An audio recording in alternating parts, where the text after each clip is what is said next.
ان کے معجزات، ان کی باتیں دنیا نے مانا۔ جو ایمان نہیں لائے انہوں نے بھی مانا کہ دنیا کی ہستیوں میں حضرت محمد مصطفیٰ ماننے والی ذات ہے۔ ہندوؤں میں مانا، کافروں نے مانا، لکھا ہے۔ ایمان نہ لانا دوسری بات ہے، لیکن اعتراف کیا جب انہوں نے ان کی سیرت شریف پڑھی، ان کے اوصاف پڑھے، ان کی تعلیم کو سنا، حیران ہو گئے کہ ایسی تعلیم دنیا میں ہو ہی نہیں سکتی۔ ان کے معجزات سنے کہ ایسے معجزات دنیا میں دنگ ہیں ساری ٹیکنالوجیاں، دنگ ہیں ساری وہ معجزات دکھا ہے۔ نہ وہاں سائنس کام کرتی ہے، نہ عقل کام کرتی ہے، کوئی چیز کام نہیں کرتی۔ یہ کیسے ایسے کام حضرت مصطفیٰ کرتے ہیں؟ درخت کو بلاتے ہیں، درخت آتا ہے قضائے حاجت کے لیے، جب کہتے جاؤ چلے جاتے ہیں۔ یہ کیسے ہے؟ حضرت وقت کو وہ کون واپس کرتا؟ قیامت تک نہیں کر سکتا کوئی۔ حضرت علی نے ادب کیا کہ اب نماز فرض ہے، ان کا ادب بھی فرض ہے، کوئی بے ادبی نہ ہو جائے۔ تو جناب علی صلی اللہ علیہ وسلم نے آنکھ کھولی تو حضرت علی کی آنکھیں نم تھی۔ کیا بات ہے؟ کہا نماز قضا ہو گئی۔ مختصر بات، کہا نماز پڑھ لو، سورج کو واپس کیا کہ اثر کر دیا۔ اوئے سوچنے والی بات ہے، کہ نماز پڑھ لو۔ کیا سوچ سکتے ہو یہاں؟ آگ لگاؤ دوسرے لوگوں کو، ان کی باتوں کو اہمیت دینی، سکرات بکرات وغیرہ کی باتیں کرنی، اخبار۔ ہمیں کسی کی تعلیم کی ضرورت نہیں ہے، ہمیں اتنی بڑی تعلیم اور اتنا بڑا کرم ہے کہ ہم کو آپ کو حضرت محمد مصطفیٰ مل گئے ہیں۔ ہم ساری دنیا کی تعلیم سے بے نیاز ہیں۔ ساری دنیا کی مثالیں ہمیں پسند نہیں کہ فلانے بڑے انگریز نے یہ کہا تھا، یہ ان کو سکھاتے نہیں نا، فلانے نے۔ ہم کو کیا ضرورت ہے جالونیس کی، سقراط کی، فلانے کی، ڈھماکے کی؟ ان کون سی کمال اور کون سا بیان اور کون سی چیز نبی کریم نے دنیا میں چھوڑی ہے؟ خدا نے اتنی ہماری قسمت اچھی کی ہے۔ میری خوش قسمتی میں تیرا امتی۔ نبیوں نے اللہ سے تمنا کی، نبیوں نے دعائیں مانگی کہ ان کے امتی بنے، نسبت میں ہماری ہو کہ ہم امت محمد ہیں، ہمارے ساتھ محمد کا نام لگے اور ہم امت محمد ہیں۔ خیال کرنا چاہیے، ایسی دولت کو ہاتھ سے نہیں گنوانا چاہیے۔ تو اللہ کا ہم شکر کرتے ہیں، اور یہ دنیا کی زندگی ایک دن ہے، 2 دن ہے، سایہ جیسے ڈھل جائے گا۔ اس کو اتنا لمبا نہیں سمجھنا چاہیے۔ اسی آقا جی ایک صحابی نے پوچھا دنیا سے کیا میں لوں، کیا کچھ کروں؟ کہا کثرت خبز یقیم صلبک، روٹی کا ٹکڑا اگر مل جائے تیری ہڈی کمر کی کھڑی رہے کافی ہے۔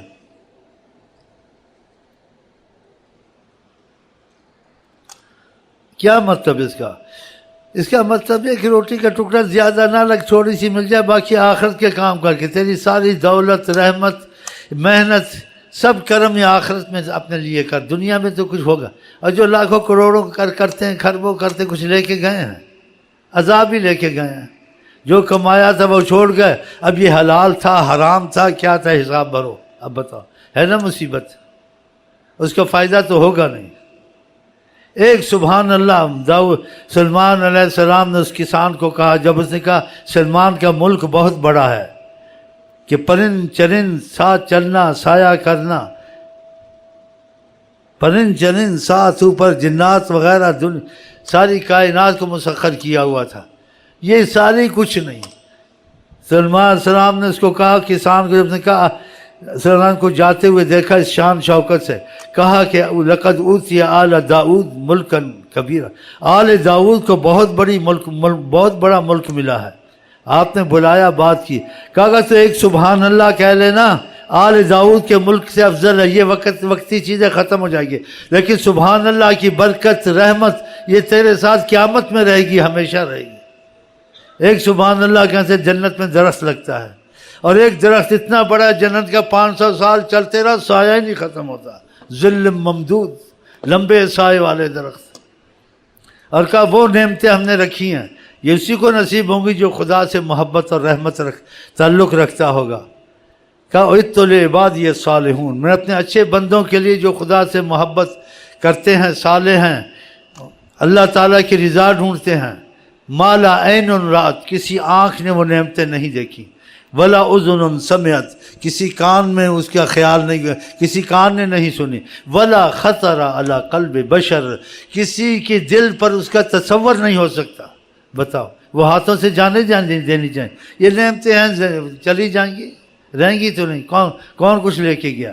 اور جب تک یہ نعمت ہے 100 مصیبت ہے، چور نہ آ جائے، اغوا تم کو نہ کر لیں، بیماری تم کو نہ لگ جائے، کتنی مصیبتوں سے اس کے ساتھ، دکھوں کے ساتھ یہ نعمت ہے۔ تو اس نعمت کو کیا کرنا جس میں 100 دکھ 1000 دکھ، کبھی تمہارے گھر میں بیماری ہے، کبھی تمہاری فوتگی ہے، کبھی سوگوار ہو۔ بتاؤ، جہاں بڑھتی ہیں شہنائیاں وہاں ماتم بھی ہوتے ہیں۔ جنت میں یہ چیزیں تو نہیں ہیں، لیکن ان کے لیے نہیں ہیں جنہوں نے خدا سے تعلق رکھا، اور وہ نعمت لازوال ہیں جو تصور سے باہر ہیں۔ تو پھر ہم کو ادھر اللہ سے محبت کرنی چاہیے، ان چیزوں میں زیادہ وقت خرچ کرنا چاہیے جو سارا ہی ضائع جائے، یہ سب بیکار جاتا ہے۔ تو اس میں آقا نے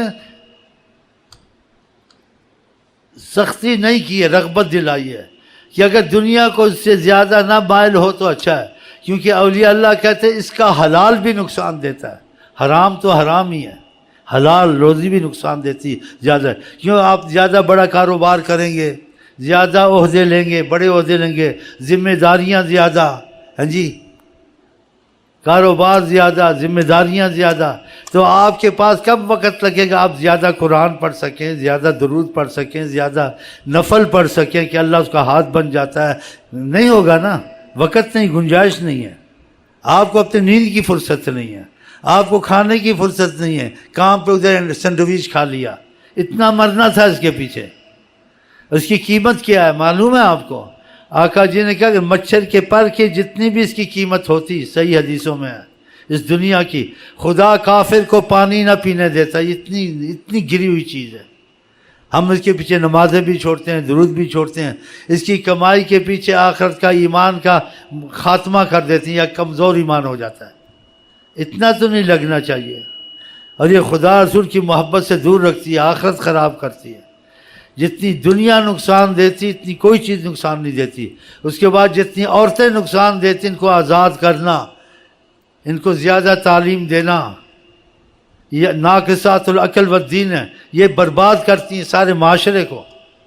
آپ نے کہا واتقوا الدنیا واتقوا النساء، عورتوں سے بچو اور دنیا کی محبت، دو چیزیں تم کو بہت نقصان دیں گی۔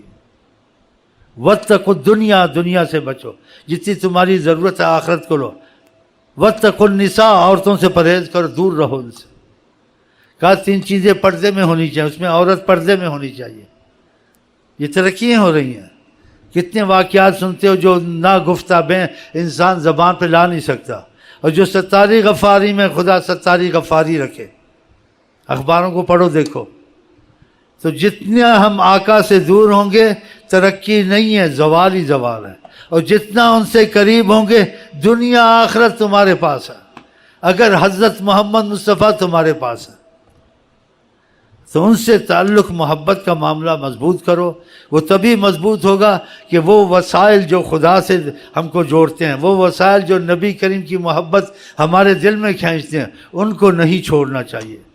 اور اس کے لیے وسائل ذکر اذکار کے ساتھ ماحول ایسا ہو کہ ماحول کا بڑا اثر ہوتا ہے، اس ماحول میں آدمی آتا جاتا رہے۔ تعاونوا علی البر والتقوی، تم ایک دوسرے کے مددگار بنو اچھے کاموں میں۔ یہ اکٹھے ہونے سے تقویت ہوتی ہے، اسی جمعے کا اجتماع، عید کا اجتماع، عرفہ کا اجتماع، آپس میں ویسے ہی محبت میں اجتماع کر کے بیٹھنا، جو اللہ کے لیے محبت میں بیٹھتے ہیں، اللہ کے لیے خرچ کرتے ہیں، اللہ کے لیے زیارت کرتے ہیں۔ آقا جی کہتے ہیں وجبت محبتی، اللہ تعالیٰ کہتے ہیں میں لازم ان سے پیار کروں، جس سے خدا پیار کرے گا کتنا خوش قسمت ہے۔